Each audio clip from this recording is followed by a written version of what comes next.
मैं इसलिए भी आया कि मैंने कहा आप लोगों ने तो दुआएं की ही की, मगर जो बाकी लोग थे मैंने कहा मैं उनको भी साथ लेकर यहाँ आऊं।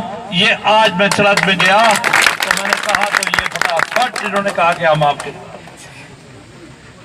ये मीर साहब कभी किसी जलसे में नहीं जाते, जेडीओ साहब ये सामने कभी नहीं जाते, ये सब इंस्पेक्टर साहब कभी नहीं, सियासत पे कोई नाम नहीं, मगर इन्होंने कहा कि हमने जालिम के खिलाफ लड़ाई लड़नी है और हमने एकजुट होना है। जो आपको ये यहाँ पर आप गुलदस्ता दिख रहे हो, ये ईश्वर ने गुलदस्ता बनाया है, इसको कोई तोड़ नहीं सकता, कोई भी नहीं तोड़ सकता, चाहे वो जितने मर्जी अफवाहें फैलाएं या कुछ करें। मैं फिर भी एक बात कहूंगा, 25 तारीख दूर नहीं, बिल्कुल नजदीक है। ये मत सोचना कि हम जीत चुके हैं, जीतेंगे उस दिन जिस दिन अपने उस डब्बे में अपना हक डाल के, इसलिए नहीं किया कि हम नाप रहे हैं क्या हो रहा है। ये भारतीय जनता पार्टी वो पार्टी है जो गरीबों की, मस्कीनों की, दबे कुचे लोगों की, ये भारत के में, भारत माने हिंदुस्तान में जो लोग रहने वाले उनकी पार्टी है। और इसकी देख कौन कर रहा है?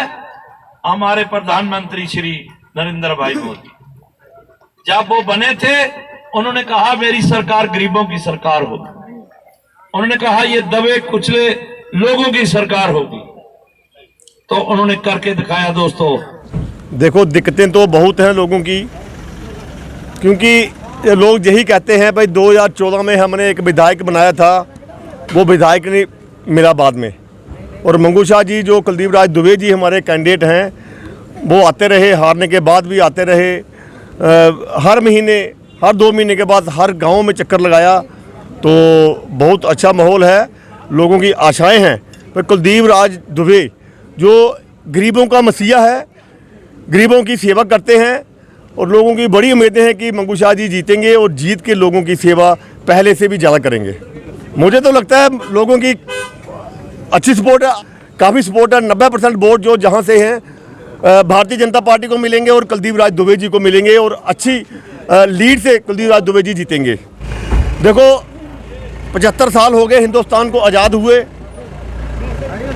लेकिन जो आपने देखा जे सावला, ये जो कंथान सावला और रोड धंधरी तक हम उस रोड पे गए थे, वो नरेंद्र भाई मोदी की देन है, वो कुलदीप राज दुबे जी की मेहनत से बने हैं। 75 और जिस रोड पे हम खड़े हैं, अगर रेलवे नहीं आता तो हम लोग अभी भी पैदल चल रहे होते। इन जो पिछली सरकारें रही, एनसी, कांग्रेस या पीडीपी की सरकारें रही, उन्होंने हमारे लोगों के लिए कुछ नहीं किया। 2014 में मोदी जी आए, उन्होंने लोगों को फ्री राशन, फ्री सिलेंडर, लोगों के खाते 5-5 लाख का आयुष्मान कार्ड, किसानों को 2-2 हज़ार 6 हज़ार रुपया हर साल का दिया। बहुत सारी स्कीमें नरेंद्र भाई मोदी की हैं जहाँ पे, और बाकी जो पिछली सरकारें रही उन्होंने जहाँ पे कुछ नहीं किया।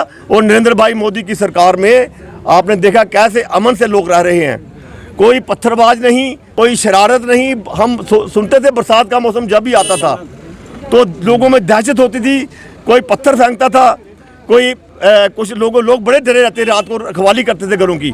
और आज के नरेंद्र भाई मोदी जी के ज़माने में लोग आराम की नींद सोते हैं। तो लोग भी समझते हैं भाई इनको सिर्फ जो हमारे ये जो पुराने लोग थे, इनको सिर्फ कुर्सी की भूख है, हमारी भूख नहीं है, हमारे लोगों से प्यार नहीं है, हमारी डेवलपमेंट से प्यार नहीं है। हमारी डेवलपमेंट से प्यार होता तो ये इलेक्शन से 1 महीना पहले आते, 6 महीने पहले आते, 1 साल पहले आते, लोगों का हाल चाल पूछते। हम लोग नुमाइंदा चुनते हैं कि हमारे बुरे वक्त में हमें काम आए, लेकिन ये लोग दिखते ही नहीं हैं, और वो दिखने वाला सिर्फ एक है, कुलदीप राज दुबे। लोगों की डिमांड है कि अरनास के अंदर डिग्री कॉलेज, म्यूनसिपल कोर्ट और सब डिविजनल ऑफिस होना चाहिए। देखो, आज तक हमारे अरनास या ठाकरा कोट या हमारे पौनी के गांव हैं, जहां का कोई एमएलए आज तक मुझे नहीं लगता रहा हो, गांव का एमएलए कोई रहा नहीं है। और पहली बार हिस्ट्री में ऐसा हो रहा है कि हमारे गांव को किसी को नुमाइंदी मिल रही है। और जो भी हमारे गांव की दिक्कतें होंगी, डिग्री कॉलेज है, मुंसिप है, हॉस्पिटल है, एसडीएम दफ्तर है, जो भी हैं वो गांव की, क्योंकि वो गांव की मुश्किलातों को एक गांव का आदमी ही समझ सकता है और वो कुलदीप राज दुबे साहब बखूबी समझेंगे और ये मुश्किलातों को हल करेंगे।